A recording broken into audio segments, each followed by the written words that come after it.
A tripartição da filosofia segundo Thomas Hobbes. Com essas premissas fica clara a nova definição de filosofia.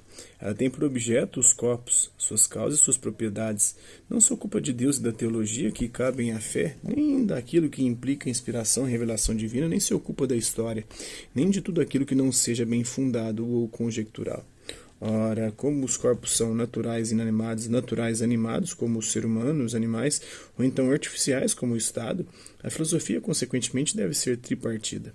Ela deve tratar, primeiro, do corpo em geral, segundo, do ser humano, né? E terceiro, do cidadão e do Estado.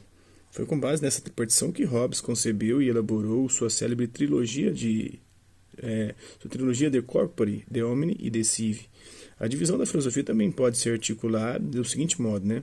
A ciência dos corpos naturais, primeiro, segundo, a ciência do corpo artificial, com o primeiro ramo subdividido como mostra o esquema seguido. Tudo aquilo que é a essência espiritual ou que não é corpóreo está excluído da filosofia. Hobbes, inclusive, afirma drasticamente que aquele que deseja outra forma de filosofia que não esteja ligada à dimensão do corpóreo deverá procurá-la em outros livros, não nos seus. Então, a filosofia é a ciência dos corpos, segundo Thomas Hobbes. Dos corpos naturais, né, a filosofia da natureza, que estuda os corpos físicos, né, os minerais, vegetais e animais, os corpos físicos e o corpo humano em específico, né, que é um corpo diferenciado, animado, dotado de alma. E o corpo artificial, ou Estado, né, que é a filosofia civil ou a filosofia política.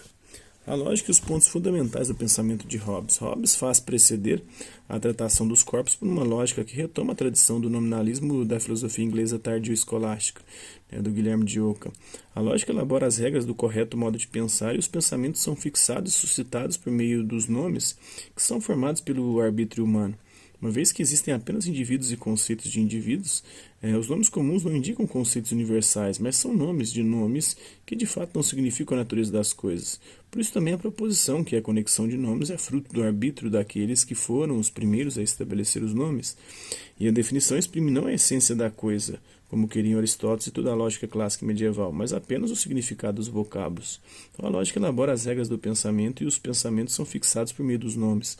Raciocinar é definitivamente um reunir ou desunir nomes, proposições e definições conforme as regras fixadas por convenção. É um calcular, um computar, um somar ou subtrair. Desse modo, o convencionalismo hobbesiano torna vão discursos sobre objetividade e, todavia, não se funda sobre bases céticas, mas empíricas.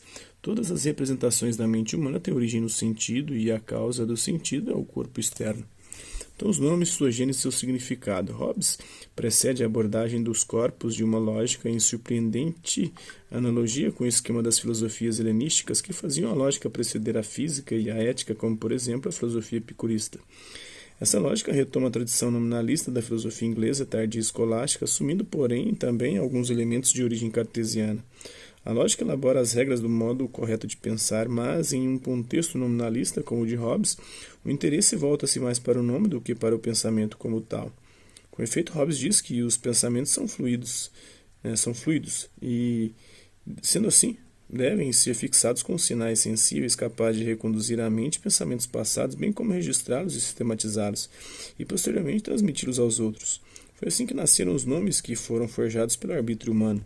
Eis as afirmações significativas do nosso filósofo. O nome é um som humano usado por arbítrio do homem para ser sinal com o qual se possa suscitar na mente um pensamento semelhante a um pensamento passado e que, disposto no discurso e proferido a outro, seja para ele sinal daquele pensamento que tenha ou não ocorrido antes na própria pessoa que fala.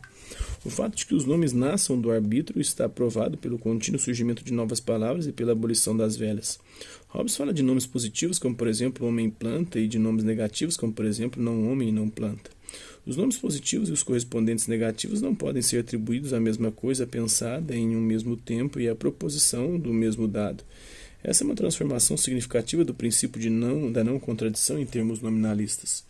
Os nomes comuns não indicam conceitos universais porque só existem indivíduos e conceitos que, para Hobbes, nada mais são que imagens de indivíduos, mas trata-se apenas de nomes, não tendo, portanto, referência à realidade e não significando a natureza das coisas, mas somente aquilo que nós pensamos dela.